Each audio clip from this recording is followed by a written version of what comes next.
अनुपम एक बार क्या दोहरा देंगे? ये अखिलेश यादव ने कानूनी रास्ते की जो बात कही है, इसको किस तरीके से समझा जाए, जरा बताइए।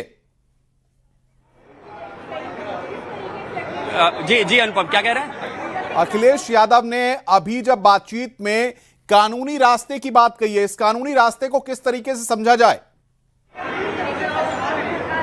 जी देखिए, वही जो हम लोग सुबह से दिखा रहे हैं, जो न्यूज़ 18 सुबह से दिखा रहा है, कमोवेश कुछ वैसा ही मिलता जुलता अखिलेश यादव ने भी कहा है कि कानूनी रास्ते देखने चाहिए। कानूनी रास्ते का मतलब ही हो जाता है कि इस डेथ को अननेचुरल माना जा रहा है, पोस्टमार्टम हो रहा है, पोस्टमार्टम रिपोर्ट से क्या आता है।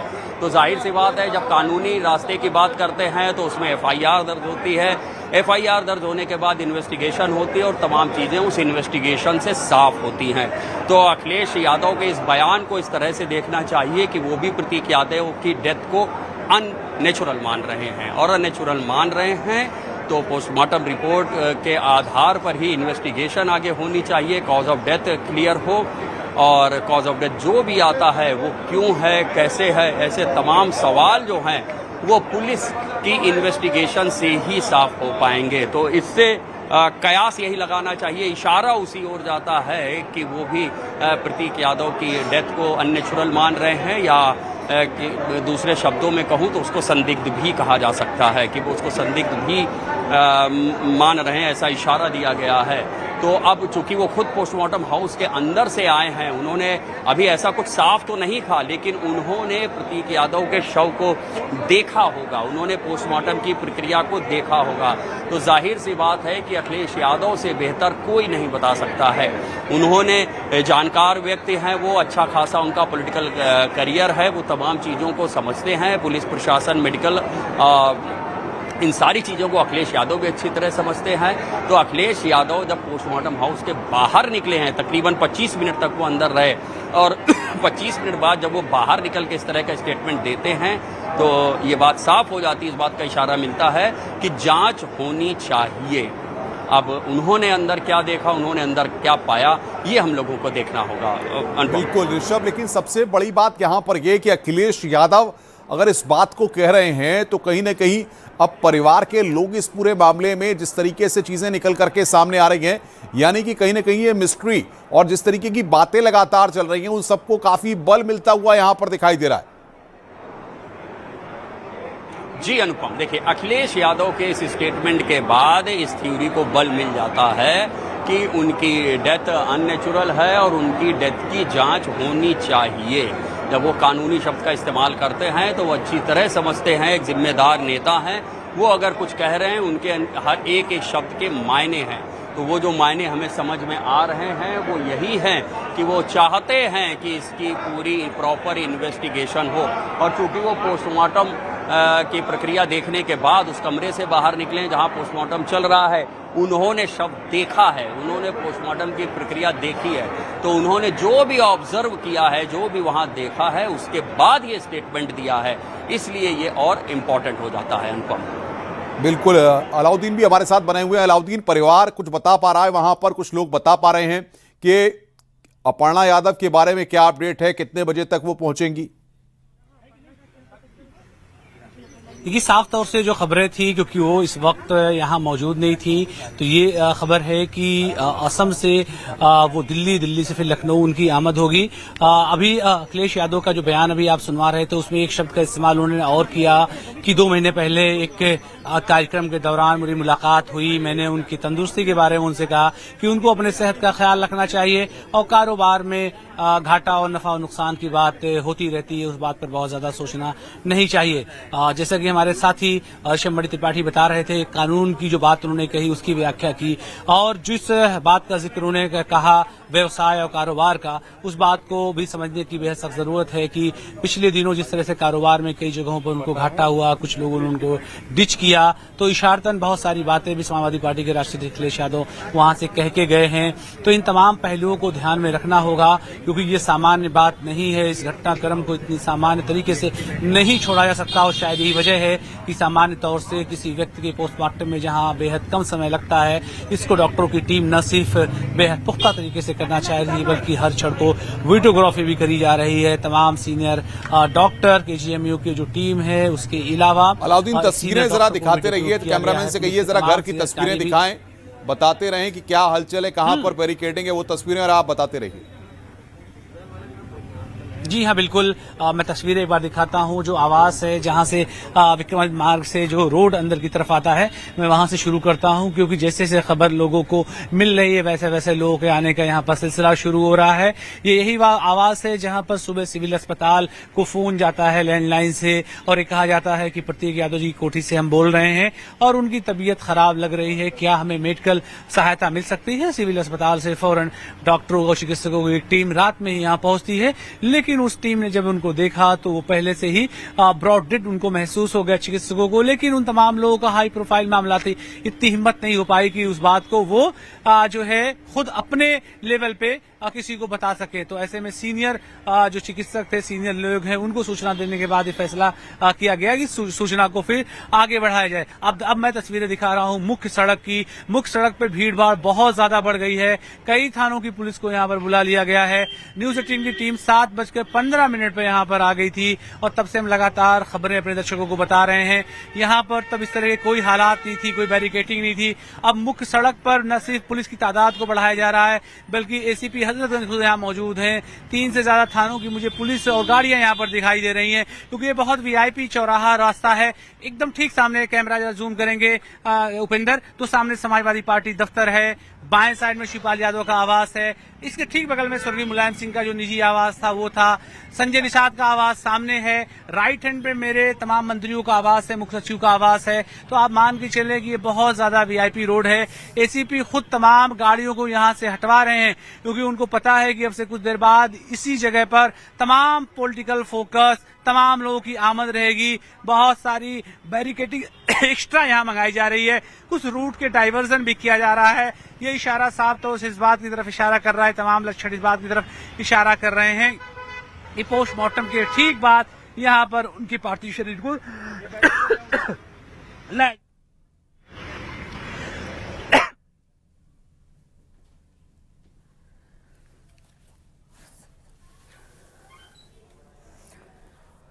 तो प्रतीक यादव के निधन पर अखिलेश यादव ने क्या कहा? उन्होंने बड़ी बात कही। उन्होंने कही 2 महीने पहले प्रतीक से मुलाकात हुई थी, अपनी हेल्थ के प्रति सजग थे प्रतीक, ये कहना है अखिलेश यादव का। साथ ही वो कह रहे हैं कि कारोबार में नुकसान से लोग दुखी हो जाते हैं। अखिलेश यादव को एक बार फिर सुनते हैं कि जब वो पोस्टमार्टम हाउस पहुंचे तो उन्होंने मीडिया से क्या कहा। मैंने प्रतीक को बचपन से देखा है,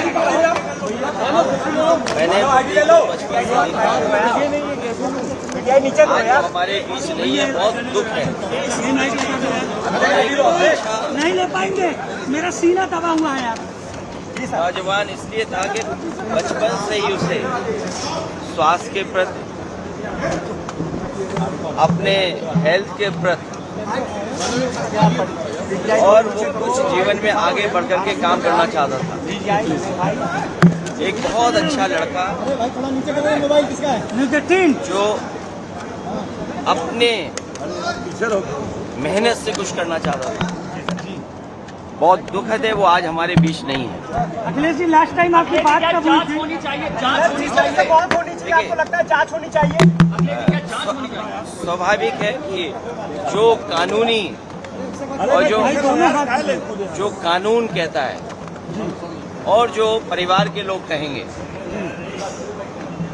उस हिसाब से हम लोग मानेंगे बात को। अखिलेश जी, आखिरी टाइम आपकी बात कब हुई थी? लास्ट टाइम बात कब हुई थी आपकी? ये तारीख तो नहीं बता सकता हूँ मैं, लेकिन कुछ दिन पहले मेरी मुलाकात हुई थी, लगभग 2 महीने पहले।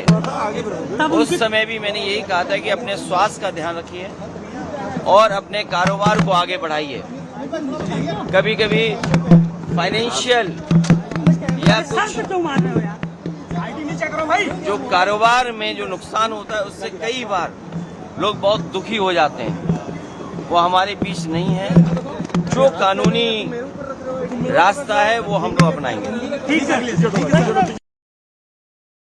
इस वक्त ऋषभ मौजूद हैं, पोस्टमार्टम हाउस के बाहर मौजूद हैं। अलाउद्दीन हमारे साथ मौजूद हैं, जो लगातार दिखा रहे हैं कि क्या हलचल प्रतीक यादव के घर के पास।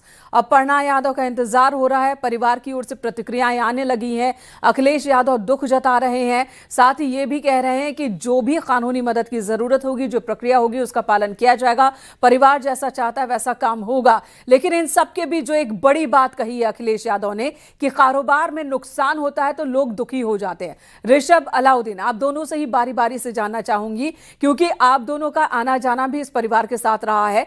तो अलाउद्दीन, पहले आप बताएं, कारोबार में क्या कोई परेशानी थी? 2 महीने पहले मुलाकात हुई थी, बेहतर हो रहे थे स्वास्थ्य के लिहाज से, लेकिन कारोबार को लेकर क्या वो परेशान थे?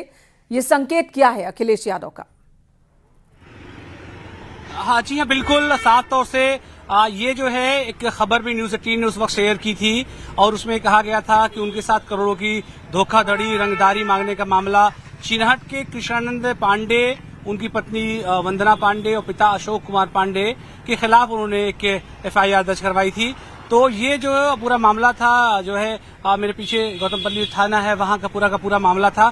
तो ये बात बिला शक हुआ। देखिए, समाजवादी पार्टी के राष्ट्रीय अध्यक्ष अखिलेश यादव एक जिम्मेदार नेता है, उत्तर प्रदेश के मुख्यमंत्री रहे हैं और सबसे बड़ी बात वो परिवार के सदस्य हैं और तमाम जो चीजें हैं उनको ज्यादा बेहतर पता है। तो वो जिस बात का जिक्र कर रहे थे उसके मायने सियासी तौर से जरूर निकाले जाएंगे। एक तो जो बात उन्होंने कही कानून की बात, तो साफ तौर से उनका इशारा था कि इस पूरे मामले की वृहद जांच होनी चाहिए पोस्टमार्टम के बाद। जो संदिग्धता देखी जा रही है इस पूरे मसले में, उसको, इस पूरे मामले को सामान्य तौर से लेकर के एक सामान्य या नेचुरल डेथ मान करके इसको खत्म नहीं किया जा सकता है। एक तो बात ये, दूसरी जिस बात का जिक्र उन्होंने किया कि 2 महीने पहले उनकी मुलाकात हुई थी और उन्होंने इस बात का जिक्र किया था कि आपको अपने हेल्थ का ख्याल रखना चाहिए और जो कारोबारी नफा नुकसान है उस पर बहुत ध्यान देने की जरूरत नहीं है। जहां तक कारोबार का मामला है, सबको पता है कि वो जिम लवर थे, आयरन कोर के नाम से जिम की एक चेन और जिम उनका चलता था, जो कि लखनऊ का बड़ा मशहूर और शानदार और इंटरनेशनल लेवल का जिम वो माना जाता रहा है और उसमें लखनऊ की बड़ी पर्सनालिटी जो है उस जिम का इस्तेमाल करती रही है। लेकिन इसके अलावा इन्वेस्टमेंट के नाम पर, कई जगहों पर जमीन में कारोबार के नाम पर कई सारे लोगों ने उनसे कारोबारी लेन देन भी किया हुआ था। तो क्या ये वजह भी एक हो सकती है? और दूसरी सबसे अहम बात है, डॉक्टर GP श्रीवास्तव जो कि डायरेक्टर हैं जो है अस्पताल के, उनकी तरफ से जो एक बयान आया है संदिग्ध मौत को लेकर के, तो बिला शक शुबा ये सारी बातें इस तरफ इशारा कर रही हैं कि क्योंकि ये हाई प्रोफाइल मामला है तो ये नेचुरल डेथ की तरफ इशारा फिलहाल नहीं करती है। हालांकि हम सबको पोस्टमार्टम का इंतजार करना है और सब लोग को पोस्टमार्टम की बात भी कर रहे हैं। वही बात समाजवादी पार्टी के राष्ट्रीय अध्यक्ष अखिलेश यादव भी कह रहे थे कि कानून को अपना काम करना चाहिए और कानून जो है इस पूरे मामले में ज्यादा बेहतर बताएगा कि आगे आने वाले दिनों में किस तरह कदम उठाए जाने चाहिए। लेकिन उन्होंने इस बात को सामान्य तौर पर छोड़ देने की बात नहीं कही। उन्होंने कहा कि इसको सामान्य मौत मान करके या इस घटना को मान करके इसको खत्म नहीं किया जाना चाहिए। करीब 25 तो अखिलेश यादव साफ कह रहे हैं कि जो भी प्रक्रिया है उस प्रक्रिया का पालन होना चाहिए, सामान्य नहीं है। ये इशारा अखिलेश यादव का भी साफ। साथ ही वो ये भी कह रहे हैं कि परिवार जो चाहेगा उस तरह से काम होना चाहिए। और कारोबार में नुकसान की बात कह रहे हैं, यानी कि कारोबार में नुकसान को लेकर बीते लंबे वक्त से परेशान चल रहे थे प्रतीक यादव। थाने में केस भी दर्ज हुआ था। लेकिन ऋषभ, ये भी बहुत हैरान करने वाला और सोचने वाला मामला है। समाजवादी पार्टी परिवार, उत्तर प्रदेश का सबसे बड़ा पॉलिटिकल परिवार, सबसे मजबूत परिवार, जिसका एक एक सदस्य मजबूत स्थितियों पर, पद पर मौजूद, जब सत्ता में थे या सत्ता में नहीं थे, परिवार का शायद ही ऐसा कोई व्यक्ति हो जो मजबूत पोजीशन पर ना हो। उस परिवार का एक सदस्य कारोबार में नुकसान की वजह से इतना परेशान था। ये अपने आप में हैरान करने वाला मामला है। जब परिवार साथ होता है तो इस तरह के नफा नुकसान की बात बहुत छोटी हो जाती है। देखिए, परिवार साथ था ये कहना भी पूरी तरह से उचित नहीं होगा। अखिलेश यादव और प्रतीक यादव दोनों अलग अलग रह रहे थे। अपर्णा यादव ने अपनी पॉलिटिकल आइडियोलॉजी भी बिल्कुल अलग कर ली थी। लेकिन अखिलेश यादव ने चूंकि यहाँ पर उनके कारोबार से संबंधित एक बात कही है, तो मैं सभी दर्शकों को बताना चाहूँगा वो FIR जो जुलाई 2025 में प्रतीक यादव ने गौतमपल्ली थाने में दर्ज कराई थी कृष्णानंद पांडे, उसकी पत्नी वंदना पांडे और उनके पिता अशोक पांडे के खिलाफ। उसमें प्रतीक यादव साफ साफ लिखते हैं कि 2011-12 में उनकी कृष्णानंद पांडे से मुलाकात हुई थी और कृष्णानंद पांडे के साथ उन्होंने एक रियल एस्टेट कंपनी खोली थी और उसमें उन्होंने करोड़ों रुपए इन्वेस्ट भी किए थे। लेकिन जब बेहतर रिटर्न नहीं मिल रहे थे, उन्होंने अपनी रकम वापस मांगी है तो कृष्णानंद पांडे की ओर से उनको धमकाया गया है। उनको फर्जी पॉक्सो एक्ट के मामले में फंसाने की धमकी भी दी गई है, एक फर्जी ऑडियो वायरल कराने की भी धमकी दी गई। तो उस वक्त जुलाई 2025 में भी जब प्रतीक यादव ने एफआईआर दर्ज कराई थी तो हम सब लोग आश्चर्यचकित थे इस मामले को लेकर के कि आखिरकार इतनी बड़ी हाई प्रोफाइल फैमिली के प्रतीक यादव हैं, उनके साथ कोई कैसे धोखाधड़ी कर सकता है।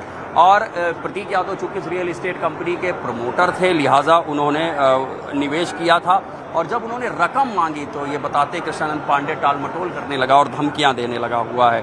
और उस एफआईआर में भी इस बात का जिक्र है कि कृष्णानंद पांडे ने आर्थिक तंगी और पारिवारिक समस्याओं का हवाला देकर प्रतीक से बार बार पैसे लिए। वर्ष 2020 में कोविड के दौरान प्रतीक यादव की तबीयत खराब हो गई और मानसिक रूप से भी वो अस्वस्थ हो गए। इसी दौरान सितंबर 2022 में उनकी मां साधना गुप्ता और अक्टूबर में मुलायम सिंह यादव और नवंबर में उनके मामा का निधन हो गया। इस मानसिक आघात के समय चुनौतियों का सामना मेदांता अस्पताल में प्रतीक इलाज यादव करा कर रहे थे। हालांकि वो राजनीति से उन्होंने खुद को दूर रखा, हमेशा ही दूर रखा।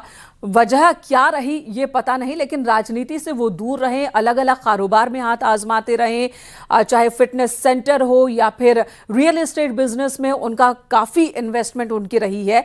और काफी जिंदा दिल व्यक्ति, जिन लोगों ने भी उनसे संपर्क रखा है या जो भी उनके संपर्क में आए, उनका यही कहना है कि बहुत जिंदा दिल, हंसमुख स्वभाव के, लग्जरी लाइफ जीते थे। पॉलिटिकल बर्डन उनके ऊपर नहीं था, लेकिन कई बार उन्होंने ये इच्छा भी जाहिर की थी कि वो भी राजनीति में आना चाहते हैं, लेकिन नहीं आ पाए। बहुत सारी परेशानियां उनके साथ रही, लेकिन अब बड़ा सवाल अपने पीछे छोड़ गए कि आखिर प्रतीक यादव का निधन कैसे हुआ, उनकी मौत कैसे हुई, क्योंकि शरीर पर चोट के निशान है। डॉक्टर्स कह रहे हैं संदिग्ध पॉइजनिंग का ये मामला है। पोस्टमार्टम रिपोर्ट का अब इंतजार है। डॉक्टर्स का पैनल पोस्टमार्टम कर रहा है और उसमें तस्वीर साफ हो पाएगी कि आखिर किन परिस्थितियों में किस तरह से उनकी मौत हुई है। अभी तक जो जानकारी है उसके मुताबिक सुबह 4 बजे के आसपास अपने घर के किचन में वो बेहोश हो गए थे, जिसके बाद डॉक्टर से संपर्क किया गया। डॉक्टर्स ने उन्हें मृत घोषित किया। जब जिला अस्पताल लेकर, सिविल अस्पताल लेकर पहुंचा गया उनकी पार्थिव शरीर को, पंचनामा हुआ, पोस्टमार्टम इस वक्त चल रहा है। ऋषभ का रुख कर लेते हैं। ऋषभ, माफ कीजिएगा, अलाउद्दीन का रुख करते हैं जो कि प्रतीक के आवास के बाहर ही मौजूद हैं। अलाउद्दीन जी, और इस वक्त बड़ी खबर आ रही है ऋषभ, बड़ी खबर आ रही है, क्या पोस्टमार्टम कंप्लीट हो गया है? नहीं, अब अभी पोस्टमार्टम कंप्लीट नहीं हुआ है। अभी मान के चलिए भी आधा घंटा और लग सकता है। तकरीबन 9 बजे पोस्टमार्टम शुरू हुआ था और आमतौर पे 2 घंटे तक लगते हैं, तो मान के चलिए 1.5 से 2 घंटा तो लगता ही है। तो अभी पोस्टमार्टम कंप्लीट तो नहीं हुआ है, लेकिन हाँ उस तरफ आगे बढ़ रहा है। मान के चलिए अभी आधा घंटा और लग सकता है कि पोस्टमार्टम खत्म होने में, क्योंकि पोस्टमार्टम जैसे ही खत्म होने की कगार पे होगा उस तरफ बढ़ रहा होगा, तो यहाँ भी हलचल होगी, क्योंकि पोस्टमार्टम के तुरंत बाद ही शव जो है वो परिजनों के हवाले कर दिया जाएगा। और अभी जैसा मेरी जानकारी है, अंदर प्रतीक यादव के जो साले हैं, अपर्णा के भाई हैं, वो अंदर मौजूद हैं। उनके कुछ और करीबी दोस्त या रिश्तेदार भी अंदर मौजूद हैं और वो भी पोस्टमार्टम देख रहे हैं। ऐसा ऋषभ भी बताएं, आप वहां पर मौजूद हैं, पार्टी के कई लोग, परिवार के कई लोग वहां, उनका आना जाना, अंदर बातचीत हो रही होगी, मुलाकात हो रही है, बाहर चर्चा हो रही होगी, ऑफ द कैमरा किस तरह की बातें हो रही हैं जो जान पहचान के जितने लोग हैं उनके बीच में? देखिए, मैं बिल्कुल पोस्टमार्टम हाउस के बाहर ही मौजूद हूँ और यहाँ पर उनके तमाम जो करीबी हैं वो यहाँ पर खड़े हुए हैं और कुछ लोग अंदर भी हैं। हालांकि यहाँ पर जो उनके साथ आए हुए लोग हैं, हम उनसे भी बात कर लेते हैं। तमाम लोग उनके परिवार से भी जो जुड़े हुए हैं। अंदर अभी क्या पोस्टमार्टम चल रहा है, क्या बताएगा? अंदर कहीं बस प्रतीक्षा कर रहे हैं कि अंदर जाने में कुछ लोगों को इजाज़त दी गई थी, जब वो लोग बाहर निकले तो दोबारा जाकर के देख करके आया जाएगा पोस्टमार्टम होने के बाद कैसे बॉडी को लेके जाया जाएगा, क्या किया जाएगा। अभी आप लोगों से कोई परिवार से संपर्क, की शव कहाँ ले जाएंगे, कैसे ले जाएंगे? अभी कोई अपडेट नहीं है। आप लोगों को क्या बताया परिवार ने, कैसे क्या हुआ है? अब हम लोग को तो अपने ही दोस्तों से बस सिर्फ इतनी ही खबर मिली कि वो नहीं रहे। हम पीछे की वजह क्या थी, कैसे थी, कुछ नहीं थी। कैसे याद करते हैं प्रतीक यादव को आप? हंसी मजाक में जिम के अंदर जो कुंटलों वजन उठा ले अब ऐसा दोस्त अपने सर्किल में नहीं रहा। कहीं ना कहीं कि क्या किसी दुख से गुजर रहे थे? नहीं, अब ऐसा तो हमारे सामने तो नहीं है। जो इंसान मेंटली इतना स्ट्रांग रहा हो, फिजिकली इतना स्ट्रांग रहा हो, जितनी रूमर्स मीडिया से सुनने को मिलती थी वो सिर्फ बाहरी बार सुनने को मिलती थी, अंदर की ऐसी तो कोई खबर सुनने को नहीं मिली हम लोग। लेकिन बस ये है, एक मुस्कुराता हुआ चेहरा अब हम लोग के बीच में नहीं रहा। कुछ और करीबियों से इनसे बात कर रहे थे। सर पोस्टमार्टम के बाद बॉडी कहाँ ले जाएंगे, अगर आप बता पाएं? नहीं बता। तो देखिए, ये कुछ लोग हैं, उनसे बात कर लेते हैं कि पोस्टमार्टम के बाद और जानकारी आ रही है, क्लियर कीजिएगा इस बात को। जी, पोस्टमार्टम के बाद घर ले जाएंगे। देखिए, उनके जो एक और जानकारी आ रही है कि डेड बॉडी किचन में नहीं बल्कि बेड पर मिली थी। क्या इस बात में कितनी सच्चाई है इस जानकारी में? देखिए, डेड बॉडी नहीं, किचन में वो अचेत होकर गिरे थे, ये जानकारी हमें मिली थी। और उसके बाद क्या उनको कमरे में ले जाया गया या अस्पताल ले जाया गया, ये उनके परिजन बेहतर बता पाएंगे। वो किचन में बेहोश अचेत स्थिति में मिले थे, ऐसा पुलिस के सोर्सेज ने हमें कंफर्म किया है। और उसके बाद जाहिर सी बात है, उनको पहले बेड पर ही ले गए होंगे और फिर डॉक्टर्स को वहाँ पे बुलाया गया होगा। किचन में मृत अवस्था में मिले थे, ऐसी जानकारी तो नहीं है, लेकिन हाँ, वो अचेत अवस्था में थे वहाँ पर।